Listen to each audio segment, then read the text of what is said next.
여러분, 정치라는 게 때로는 정말 무자비한 게임이 되기도 하죠. 그런데 바로 그 게임에 취약한 규칙을 세상에 폭로하는 내부자가 나타났습니다. 오늘 한 정치인을 모든 것을 무너뜨리기 위해 어떤 거대한 음모가 꾸며졌는지 그 충격적인 고백을 따라가 보겠습니다. 자, 이 금액 1억 원. 이게 바로 한 사람의 정치 인생을 그냥 끝장내기 위해 오고 간 돈이라고 합니다. 이건 단순한 돈이 아니라 아주 추악한 정치 공작의 시작을 알리는 신호탄이었던 거죠.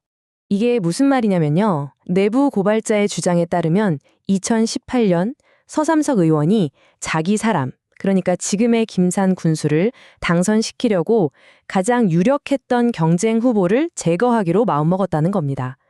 그래서 한 여성에게 1억 원을 주고 가짜 성추문, 즉 미추를 조작하게 시켰다는 거죠. 결국 이 공작으로 경쟁자는 물러났고 김산 군수에게 길이 열렸다는 겁니다. 정말 영화에나 나올 법한 이야기죠? 근데 이게 그냥 한 번으로 끝난 게 아니라는 게 진짜 소름 돋는 지점입니다. 내부 고발자는 이게 서삼석 의원이 자신의 경쟁자들을 제거하기 위해 아주 오래전부터 반복적으로 써왔던 계산된 전략의 일부라고 주장하고 있습니다. 자, 이 타임라인을 한번 보세요. 뭔가 이상한 점 못 느끼셨나요? 16년이란 긴 시간 동안 서삼석 의원의 정치적 라이벌들은 하나같이 가장 결정적인 순간에 사라졌습니다. 2002년, 2016년, 그리고 2018년까지. 이걸 과연 단순한 우연이라고 할 수 있을까요? 내부 고발자는 서 의원의 수법을 딱 이 네 글자로 표현했습니다. 차도살인. 그러니까 자기 손에는 피 한 방울 안 묻히고 남의 칼을 빌려서 목표를 제거한다는 거죠. 자신은 뒤에 숨어서 모든 책임을 회피하는 아주 교묘하고 무서운 전략입니다. 자, 그럼 그 첫 번째 빌린 칼은 누구였을까요? 2002년으로 한번 가보겠습니다. 사건은 당시 서삼석 군수의 전임자였던 이재현 군수가 서 의원의 과거 비리를 폭로하겠다고 압박하면서 시작됐다고 합니다. 위협을 느낀 서 의원이 밤늦게 최측근인 박봉래 씨를 불러서 딱 이렇게 말했다는 겁니다. 보내버리시오. 여기서 보내버리라는 건 이재영 군수 본인이 가진 비리를 검찰에 흘려서 아예 구속시켜버리라는 의미였다고 해요. 그리고 실제로 이재영 군수는 얼마 뒤 정말 구속됐습니다. 그러고 시간은 흘러서 2016년 거의 똑같은 일이 또 일어납니다. 이번 타겟은 당시 군수였던 김철주였습니다. 근데 여기서 정말 놀라운 건요. 이번에 빌린 칼이 되라고 지목된 사람이 바로 이 모든 걸 폭로한 내부 고발자 본인이었다는 겁니다. 서 의원이 김철주 군수의 비리 자료를 주면서 당신이 직접 검찰에 가서 고발하라고 지시했다는 거죠. 자, 그럼 2018년 그 가짜 미투 사건으로 가장 큰 이득을 본 사람, 바로 지금의 김산 군수죠. 이 사람은 과연 어떤 인물일까요? 지금부터 그의 기록을 한번 살펴보겠습니다. 그런데 꽤 충격적입니다.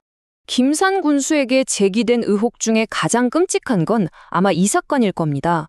만취 상태로 운전하다 사고를 냈는데 그 사고로 사람이 사망했습니다.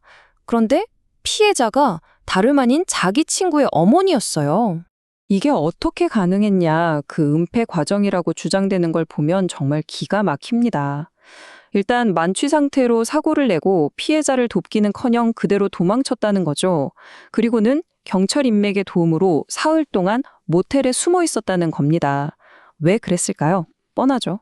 몸에서 알코올이 다 빠져나갈 때까지 기다린 겁니다.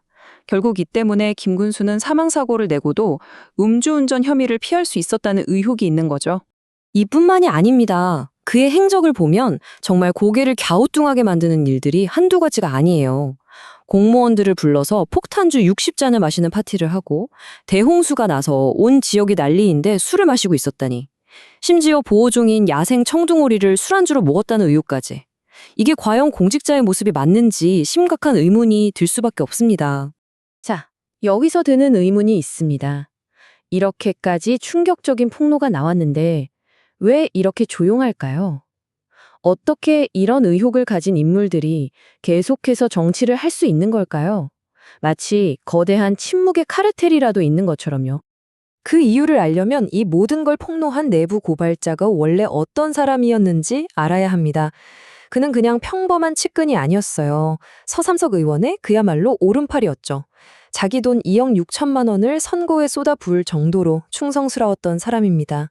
하지만 그 충성의 대가는 배신이었습니다. 바로 이 사자성어가 그의 심정을 대변합니다. 토사구팽. 사냥이 끝나니까 쓸모없어진 사냥개를 잡아먹는다는 뜻이죠. 그는 자신이 그렇게 이용만 당하고 버려졌다는 깊은 배신감 때문에 모든 걸 세상에 알리기로 결심한 겁니다. 이렇게까지 구체적인 폭로가 나오고 당 지도부에 진정서까지 보냈는데 결과가 뭔지 아세요? 김산 군수는 공천 적격 판정을 받았습니다. 네, 적격이랍니다. 깨끗한 공천하겠다던 당의 약속은 그냥 말뿐이었던 걸까요?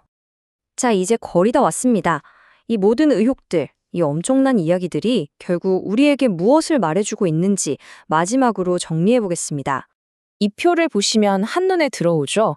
서삼석 의원은 1억 원짜리 가짜 미투를 포함해서 3번의 정치적 암살을 기획한 설계자로, 그리고 김산 군수는 그 공작의 공모자이자 수혜자, 또 그 자신도 음주 뺑소니 은폐 같은 심각한 의혹의 중심에 서 있습니다.